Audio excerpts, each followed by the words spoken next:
My name is Ben Honkin. I will be talking to you guys about kings and kingdom. So, for hundreds of years, the nation of Israel acted as a theocracy. There we go, a theocracy. Now, it was ruled by the direct word of God through Moses, the prophets, and the judges. And though this was in their best interest, God knew that one day the Israelites would reject this model and choose a king, like the nations around them, rejecting God as their king. So after hundreds of years of theocracy, it finally happened. The people asked for a king.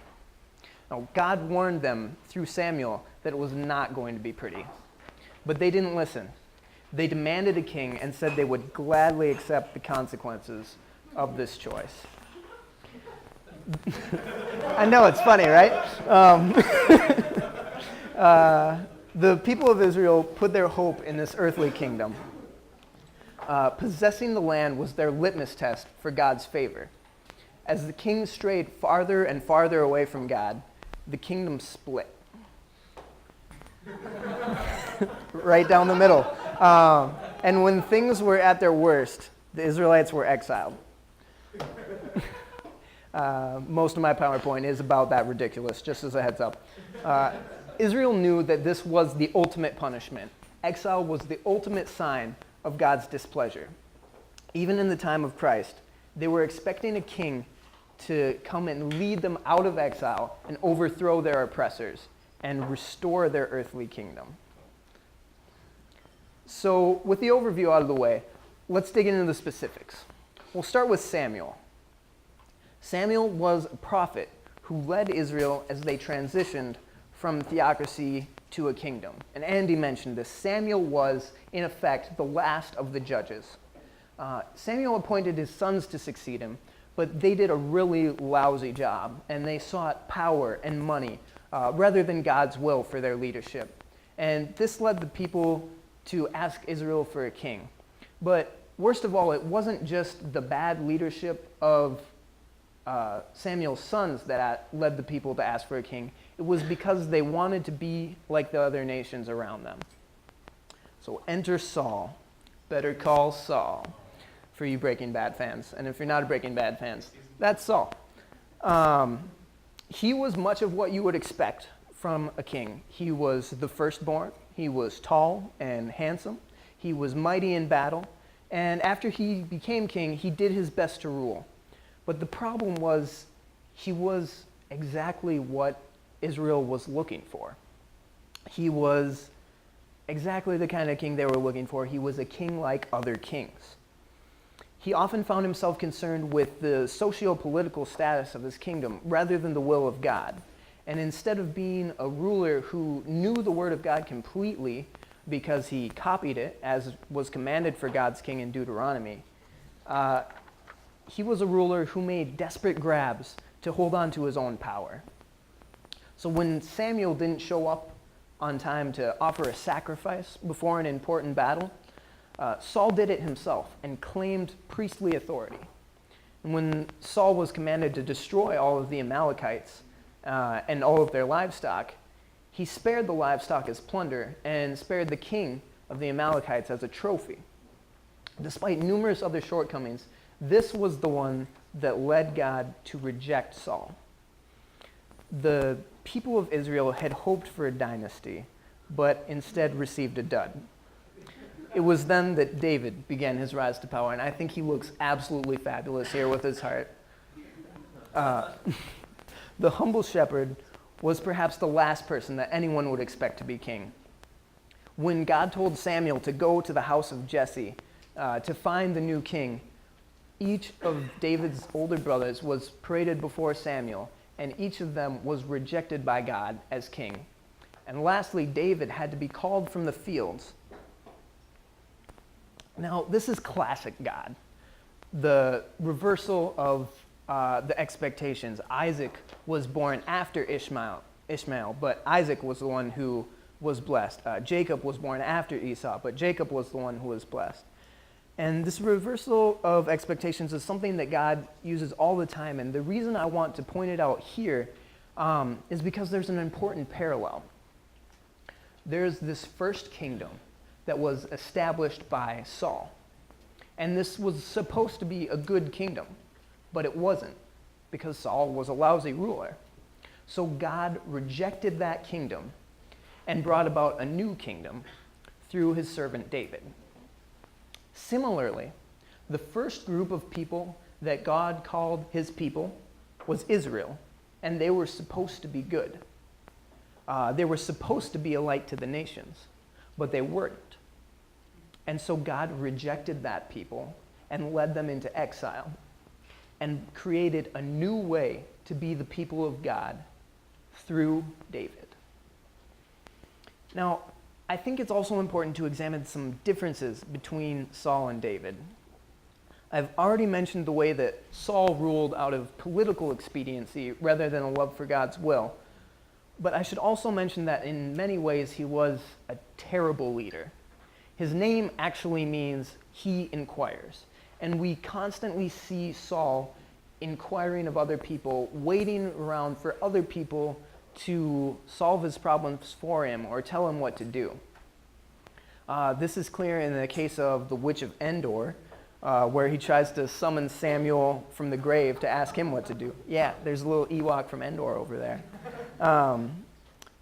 And this is also clear in the case of David and Goliath, or Dave and the Giant Pickle for you VeggieTales fan. And this story of David and Goliath really emphasizes this contrast that I'm trying to get after here. So when Saul was faced with a powerful enemy who mocked the Israelites and their God, he had a choice. He could respond in fear, or he could respond in faith.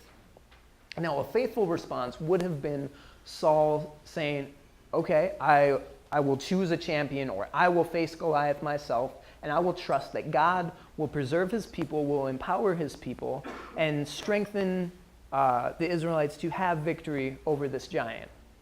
But instead, Saul chose a fearful response, and Saul chose to offer power and money to anyone who could defeat Goliath rather than facing him himself. And Saul's fear inspired fear in all the people.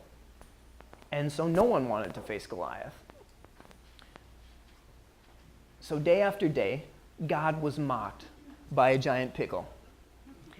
And then David arrived. Hearing the words of the Philistine, David knew that Goliath must be defeated. David, in faith, chose to fight the giant with only a sling and 5 stones, and God gave him victory. Now, another important contrast in the way is the way that each of these two kings views each other. After Saul had been rejected and David had been anointed, Saul tried to kill David repeatedly, desiring to keep the throne for his son Jonathan. Saul thought that he could subvert the will of God by killing David and keeping the throne for himself. In contrast, David refused to lift a finger against Saul, even though Saul had been rejected. David would not harm the Lord's anointed, even though it meant that he had to leave and run and hide and leave his homeland. He wouldn't even protect himself from Saul. David had great respect for God and his choice to anoint Saul. And when Saul finally died in battle, David mourned his loss legitimately and executed the messenger who brought the news to him and claimed to have killed Saul himself. Under David, the kingdom of Israel experienced growth and military power.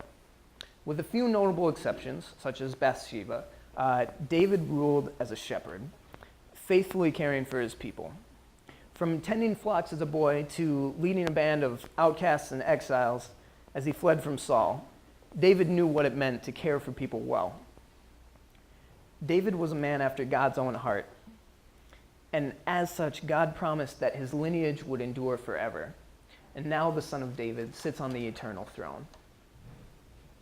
David greatly desired to build a temple for God, but God told David that his son Solomon would build this temple.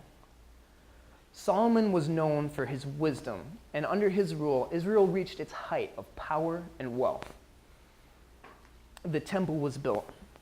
Solomon built an expansive castle. International relations were expanded. Trade was expanded. But unfortunately, in the midst of all this, as parts of treaties, Solomon took on hundreds of foreign wives, and he began to participate in idolatry, worshiping the gods of his wives.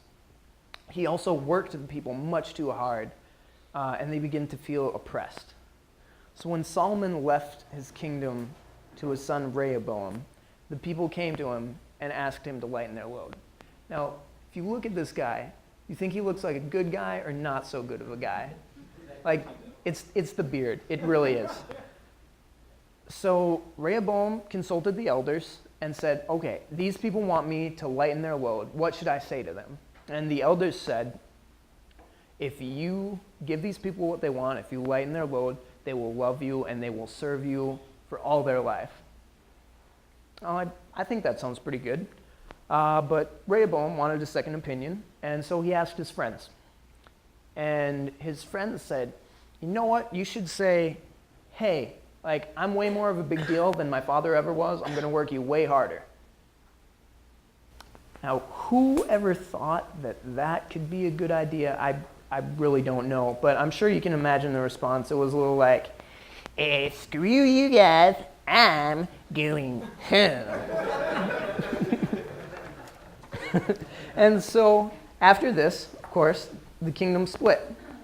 The tribes of Judah and Benjamin remained with Rehoboam and formed the southern kingdom of Judah, while the remaining tribes formed the northern kingdom of Israel, with one of Solomon's attendants, Jeroboam, as their king.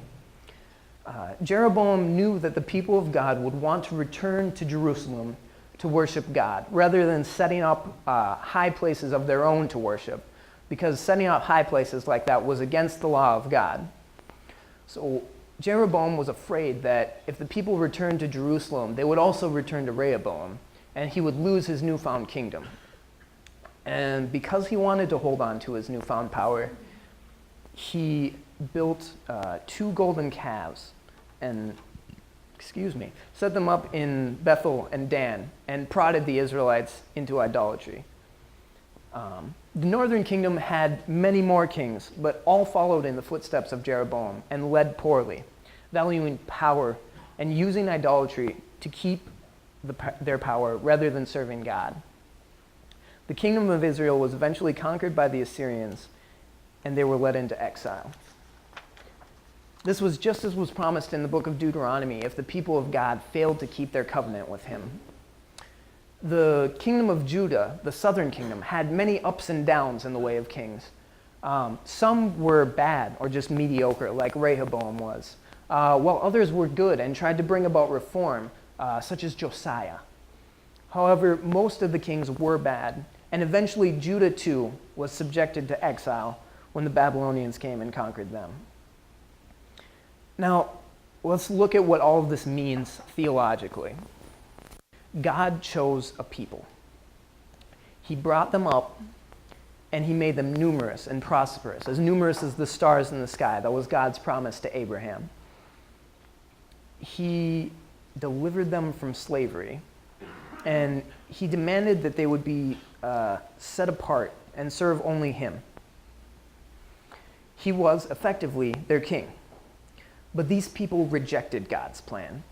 Rather than being set apart, they wanted to be like the nations around them.